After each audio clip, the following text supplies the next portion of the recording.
Rolex की इस घड़ी की कीमत है $17.7 मिलियन यानी करीब 150 करोड़ रुपए। ये दुनिया की सबसे महंगी घड़ियों में गिनी जाती है, जिसे कभी एक्टर पॉल न्यूमैन पहना करते थे। ये 1968 में रोलेक्स डेटोना है, जिसे कभी उनकी पत्नी युआने वुडवर्ड ने गिफ्ट की थी।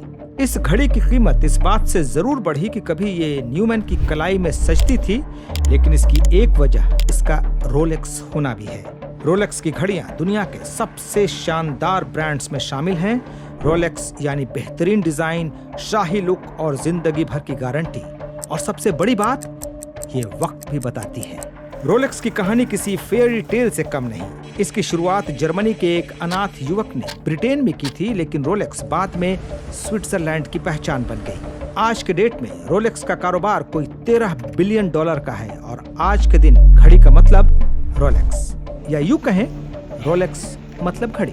एक मामूली घर के लड़के हांस विल्सडॉर्फ ने किस तरह इतना बड़ा ब्रांड बनाया और क्या वजह है कि 100 साल से भी ज्यादा होने को आए पर रोलेक्स का जादू नहीं टूट रहा है। आज के इस एपिसोड में बात होगी चमचमाती रोलेक्स की, तो फिर देर किस बात की।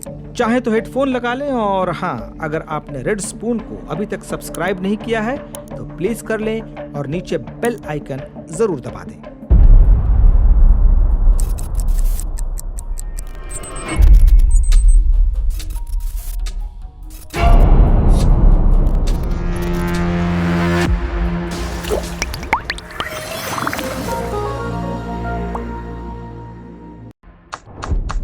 साल था 1905 और जगह ब्रिटेन। 24 साल के नौजवान हांस विल्सडॉर्फ ने तय किया कि वो कलाई घड़ी बनाएगा।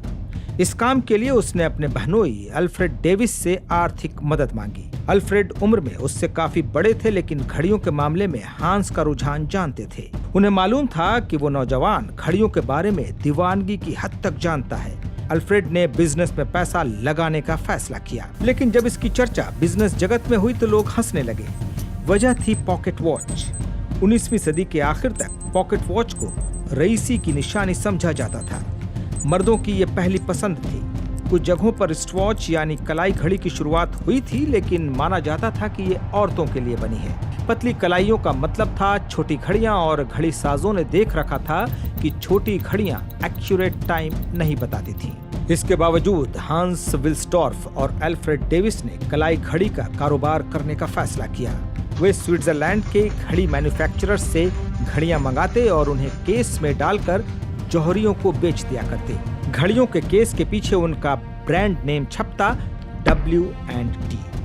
बाद में जौहरी घड़ियों में अपना मार्का लगाकर बाजार में बेच देते। बिजनेस चल निकला। 3 साल के अंदर हांस ने तय किया कि वो अपना ब्रांड तैयार करेगा, अपनी कंपनी बनाएगा।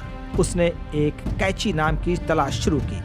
हांस ने एक बार बताया था कि उसने अंग्रेजी के 5 अक्षरों को लेकर अलग अलग कॉम्बिनेशन बनाना शुरू किया, और तब तक नहीं रुका जब तक वह रोलेक्स शब्द तक नहीं पहुंच गया। रोलेक्स ने उसे एकदम से प्रभावित कर लिया। किसी भी भाषा में इसे बोलने में दिक्कत नहीं है और सुनने में भी ये शानदार लगता है, मानो किसी रॉयल चीज की बात हो रही हो। हांस ने फौरन इसे पेटेंट कराया। अगले कुछ साल रोलेक्स के रहे। हांस विल्सडॉर्फ ने शानदार घड़ियां बनाई और उसका मार्केट लगातार बढ़ता गया। हालांकि उसकी कंपनी लंदन में थी, लेकिन घड़ियों के लिए स्विट्जरलैंड को जाना जाता है। इसलिए हांस ने कुछ ही दिनों में अपना एक बड़ा दफ्तर स्विट्जरलैंड में भी खोल लिया। पहले विश्व युद्ध के दौरान रोलेक्स ने ट्रेंच वॉचेस भी बनाई। दूसरी घड़ियों का कारोबार जहां नीचे जा रहा था, वहीं रोलेक्स लगातार तरक्की कर रहा था। कलाई पर फिट होने वाली घड़ियां पॉकेट वॉच के मुकाबले छोटी जरूर थीं, लेकिन वक्त बिल्कुल सही बताती थी। हांस घड़ियों की बारीकी पर बहुत ज्यादा ध्यान देते थे। उनका अगला कदम था घड़ियों को मजबूत बनाना, ऐसी घड़ियां जो लंबे वक्त तक चल सके। लेकिन पहले विश्व युद्ध के बाद हांस के सामने चुनौतियां आनी शुरू हो गई। इंग्लैंड ने युद्ध के खर्चे की भरपाई के लिए कस्टम ड्यूटी 33% बढ़ा दी। इससे घड़ियां महंगी होने लगी। इसके अलावा जर्मन मूल का होने की वजह से भी हांस के लिए इंग्लैंड में माहौल खराब हो रहा था। उन्होंने तय किया कि वो अपना बिजनेस घड़ियों के देश स्विट्जरलैंड ले जाएंगे। साल 1919 में रोलेक्स का हेडक्वार्टर जिनीवा शिफ्ट हो गया। हांस विल्सडॉर्फ ने एक विशाल बिजनेस एम्पायर खड़ा कर दिया, लेकिन उसकी शुरुआत ऐसी नहीं थी। हांस का जन्म 1881 में जर्मन प्रांत बवेरिया के कुल्मबाख में हुआ था। उनके पिता पेशे से लुहार थे और घर में लोहे का काम हुआ करता था। हांस जब 12 साल के थे तो कुछ महीनों के अंदर उनके माता पिता दोनों का निधन हो गया। वो अनाथ हो गए। उनके चाचा ने प्रॉपर्टी बेचकर हांस और उनके भाई बहनों को पढ़ाया। हांस ने धीरे धीरे इंग्लिश भाषा में महारत हासिल कर ली। ये बाद में उनके बिजनेस में बहुत काम आया। 18-19 साल की उम्र में वो करियर बनाने स्विट्जरलैंड के लिए निकल पड़े। हालांकि उन्हें नहीं मालूम था कि उनका करियर कहाँ बनने वाला है। उन्होंने सबसे पहले मोतियों का कारोबार करने वाली एक कंपनी में काम शुरू कर दिया, लेकिन उनकी किस्मत में कुछ और ही लिखा था। उनकी अगली नौकरी घड़ियों के शहर ला शू डा फो में लगी। उन्हें घड़ियों के बारे में कोई ज्यादा जानकारी नहीं थी, लेकिन पॉकेट घड़ी बनाने वाली कंपनी कुनो कोटेन ने उन्हें क्लर्क की नौकरी पर रख लिया, क्योंकि वो इंग्लिश जानते थे और अंग्रेजी में चिट्ठी लिख सकते थे। कुनो कोटेन कोई 1 मिलियन स्विस फ्रांक की पॉकेट घड़ियां एक्सपोर्ट करती थी। हांस का काम था इन घड़ियों को पैकेट में डालना और चेक करना कि सभी घड़ियां सही काम कर रही हैं या नहीं। इसी दौरान हांस घड़ियों के प्रति और भी सम्मोहित हो गए और उन्हें घड़ियों की बारीकी समझ में आने लगी। उन्हें सैलरी मिलती थी सिर्फ 80 फ्रांक प्रति महीने। कुछ दिनों तक कुनो कार्टेन में काम करने के बाद हांस ने अगला कदम तय कर लिया। उन्होंने 1903 में लंदन जाने का फैसला किया और उसके 2 साल बाद अपनी घड़ी कंपनी की शुरुआत कर दी।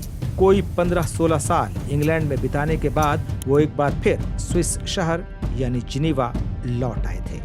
घड़ियों को खूबसूरत और टिकाऊ बनाने के बाद हांस का अगला कदम था उन्हें वाटरप्रूफ बनाना।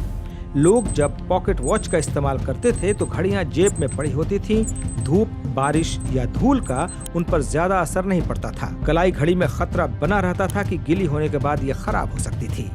हांस ने नया मॉडल तैयार किया, रोलेक्स ओएस्टर, पूरी तरह वाटरप्रूफ। उन्होंने ब्रिटिश तैराक मर्सिडीज ग्लाइड्से को अपना ब्रांड एम्बेसडर बनाने का फैसला किया। साल 1927 में ग्लाइड्से ने फ्रांस और ब्रिटेन के बीच के इंग्लिश चैनल को जब तैरकर पार किया तो उन्होंने एक रोलेक्स ओएस्टर अपने गले में पहन रखी थी। चैनल से बाहर निकलने के बाद देखा गया कि घड़ी बिल्कुल सही सलामत है और चल रही है। इसके अंदर पानी बिल्कुल नहीं घुसा है। ब्रिटिश अखबारों में कई दिनों तक हांस ने इस घटना का विज्ञापन दिया। इसी दौरान हांस ने घड़ियों के रिटेलरों को कहा कि वो अपने विंडो पर पारदर्शी एक्वेरियम रखें जिनमें मछलियां तैर रही हों। उन्होंने दुकानदारों से कहा कि इन एक्वेरियम के पानी में उनकी घड़ियां डालकर डिस्प्ले किया जाए। इस तरह की मार्केटिंग के बाद तो रोलेक्स की पहचान और बढ़ गई। हांस ने मार्केटिंग पर बहुत ज्यादा ध्यान दिया। साल 1933 में जब कुछ पायलटों ने माउंट एवरेस्ट के ऊपर से उड़ान भरी तो उन्होंने रोलेक्स पहन रखा था। हांस दिखाना चाहते थे कि पानी के अंदर या ऊंचे आसमान में उनकी घड़ी सही चलती है। बाद में जब एडमंड हिलेरी और तेंजिंग नोर्गे ने माउंट एवरेस्ट पर पहली बार चढ़ाई की तो उन्होंने भी रोलेक्स पहन रखी थी।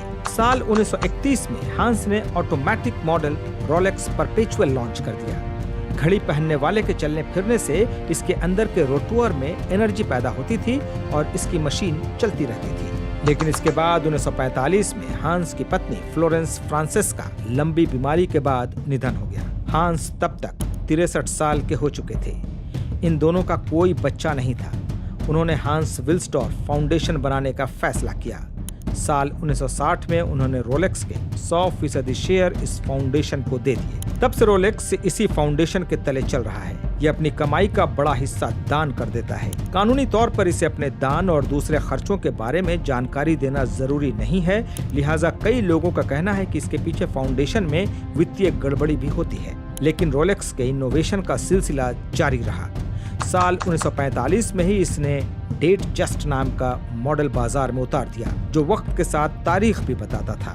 किसी कलाई घड़ी के लिए ये बिल्कुल नई बात थी और इसकी घड़ियां हाथों हाथ बिकने लगी। जब दूसरा विश्व युद्ध खत्म हुआ तो कई देशों की इकोनॉमी बुरे हाल में थी। लाखों रुपए की घड़ी खरीदना प्रायोरिटी में नहीं था। रोलेक्स की बिक्री कम होने लगी, लेकिन हांस ने घड़ियों की कीमत कम नहीं की। आमतौर पर बिजनेसमैन रिटेलरों से कहते हैं कि वो कम कीमत में पुराना लॉट बेच दें, लेकिन रोलेक्स ने शोरूम से घड़ियां वापस लेनी शुरू कर दी। रोलेक्स कभी भी सेल पर नहीं जाता और न ही किसी मॉडल को कम कीमत पर बेचता है।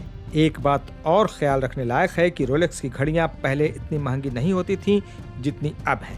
वक्त के साथ रोलेक्स घड़ियों की कीमत में बहुत ज्यादा फर्क आया है। मिसाल के तौर पर 1950 के दशक में जो रोलेक्स कोई $200 की मिल जाती थी, उसकी कीमत महंगाई के हिसाब से करीब $1800 बनती है। लेकिन रोलेक्स का वो मॉडल आज की डेट में $10,000 के आसपास में बिकता है और खरीदारों की कमी नहीं। ये एक एलीट सर्किल के लिए तो ठीक है, लेकिन कंपनी चाहती थी कि आम लोग भी उसकी बनाई घड़ियां पहने। तब 1946 में लॉन्च की गई टूडोर। ये घड़ी भी खूब चली।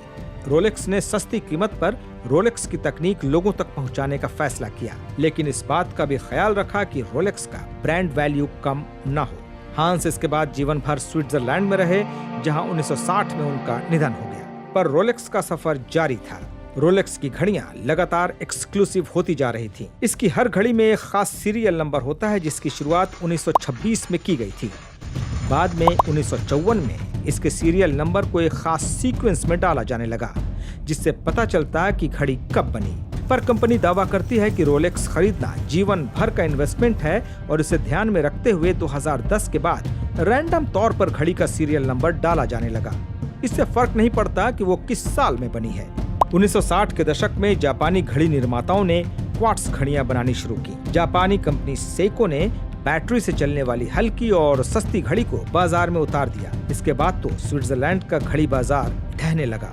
कई कंपनियां बंद हो गईं, हजारों लोगों की नौकरियां चली गईं। हालांकि रोलेक्स ने भी क्वार्ट्स घड़ियां बनाई, लेकिन उसने तय किया कि वो अपनी मार्केटिंग और ब्रांड वैल्यू पर ज्यादा ध्यान देगा। इसके बाद से उसने एयरपोर्ट से लेकर दूसरे पब्लिक प्लेसेस में रोलेक्स टावर लगाना शुरू कर दिया। बाद में रोलेक्स विंबलडन और फॉर्मूला 1 का भी पार्टनर बन गया। इन जगहों पर सिर्फ रोलेक्स की घड़ियां ही बताती हैं कि किस खिलाड़ी का सही समय चल रहा है। बाद में गोल्फ कोर्स और दूसरी जगहों पर भी रोलेक्स की खास सुनहरी घड़ी दिखने लगी। रोलेक्स आज भी हर साल 1 लाख घड़ियां बनाती है, लेकिन फैक्ट्री से कलाई तक पहुंचने में कम से कम 3 महीने का वक्त लग जाता है और रोलेक्स का कारोबार इस बीच $13 अरब तक का पहुंच चुका है। दूसरी कोई भी घड़ी कंपनी इस कारोबार या ब्रांड वैल्यू के आसपास भी नजर नहीं आती।